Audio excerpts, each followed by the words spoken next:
que copier c'est mauvais. Il ne faut pas copier les gens. Non. Vous devez comprendre que vous n'allez rien créer. Vous n'allez pas inventer l'eau chaude. Ça existe déjà. Est-ce que vous comprenez? Mon frère, si tu veux lancer un restaurant, va à Aqua. Regarde les restaurants qui sont là. Tu copies. C'est tout. Copie, tu adaptes. C'est tout. Les gens ne créent plus rien. On ne crée plus. Depuis la nuit des temps, on ne crée plus. Et j'aime souvent prendre le cas de Steve Jobs. Steve Jobs a créé l'iPhone, n'est-ce pas? Steve Jobs n'a pas créé le téléphone. Non. Il a amélioré le téléphone. Le téléphone existait déjà. Mais lui, qu'est-ce qu'il fait? Il copie ce qui existe et il l'améliore. Après, on dit quoi? Innovation.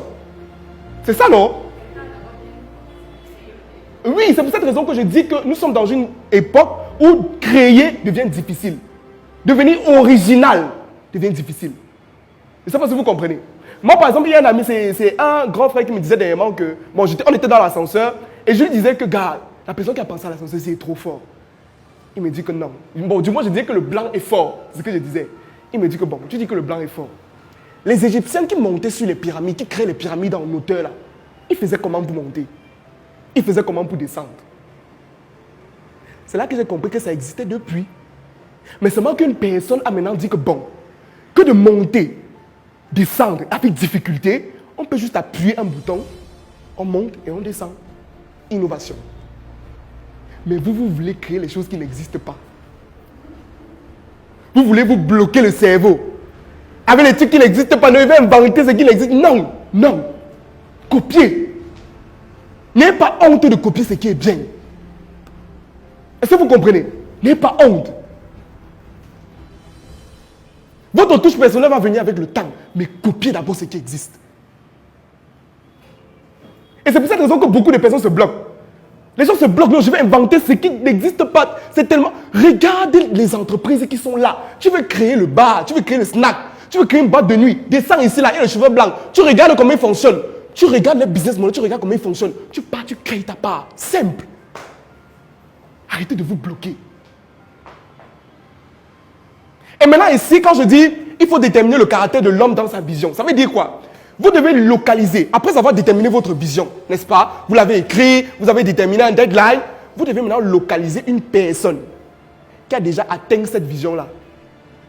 Un mentor, un idole, quelqu'un qui l'a déjà fait. Et maintenant, quand vous allez localiser cette personne, ne réfléchissez plus. Suivez-le attentivement. Les faits et gestes, la manière, son parcours, ses difficultés, ce qu'il a eu à faire, vous copiez. C'est comme ça que ça fonctionne. Et moi, j'étais en fait dans ce process, dans la mesure où, quand j'ai fini puisque j'aime toujours raconter, bon, je ne vais pas raconter l'histoire, j'avais fait un stage à Terrifi, et après le stage, ce qui se passe, c'est que j'ai eu un déclic, dans le sens où je me suis dit qu'il fallait que je commence à partager ce que j'ai. Vous voyez? C'était la vision, être un grand coach. J'étais inspiré par les frères Nicolas, je regardais, je disais, waouh, comment est-ce qu'ils font? Et quand je finis d'écrire la vision normalement, c'est pour cette raison que je dis que quand Emman m'a donné les étapes, je me suis rendu compte que c'était le process. Il fallait maintenant localiser des personnes qui faisaient ça dans mon entourage. Et les deux que j'avais localisés, c'était Claudel et Ulrich. Qu'est-ce que je fais aujourd'hui? Qu'est-ce que je fais? Simplement. Pourquoi vous voulez casser la tête? Pourquoi vous voulez vous bloquer? C'est ce qui se passe. Je regarde ce qu'ils font. Je regarde leur parcours. Je regarde comment ils font.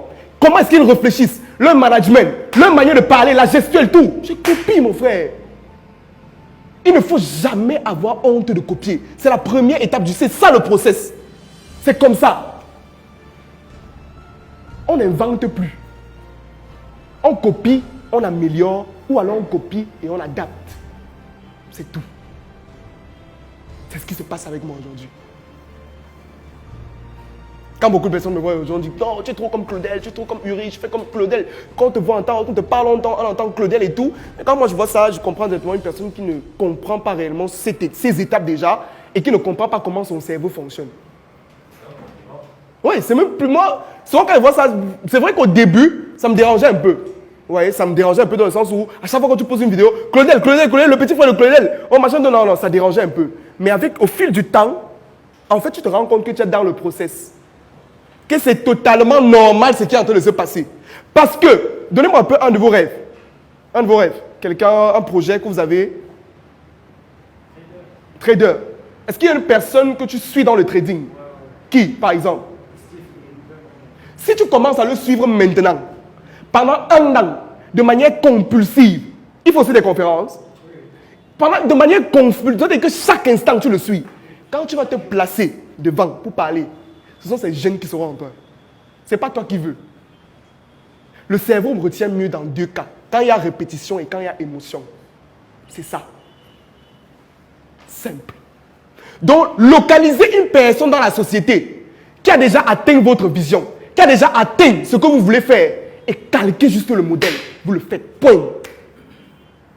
Suivez maintenant cette personne de manière compulsive.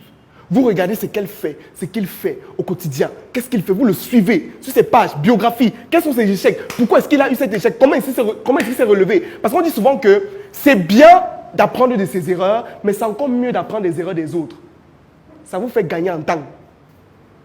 Vous regardez ce que l'erreur qu'il a fait là, vous adaptez chez vous et vous avancez. Simple.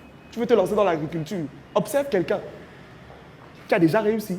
Simple. Tu le regardes, tu le suis attentivement, il devient comme ton modèle, comme ton mentor, tu le suis et tu avances. Maintenant, au bout du chemin, ce qui va se passer, c'est que, voici la route comme ça. Lui, il est là, toi, tu es là. Tu vois? Tu vas le suivre, à un niveau, tu vas prendre ta propre route. C'est là que tu vas commencer à créer ta personnalité toi-même.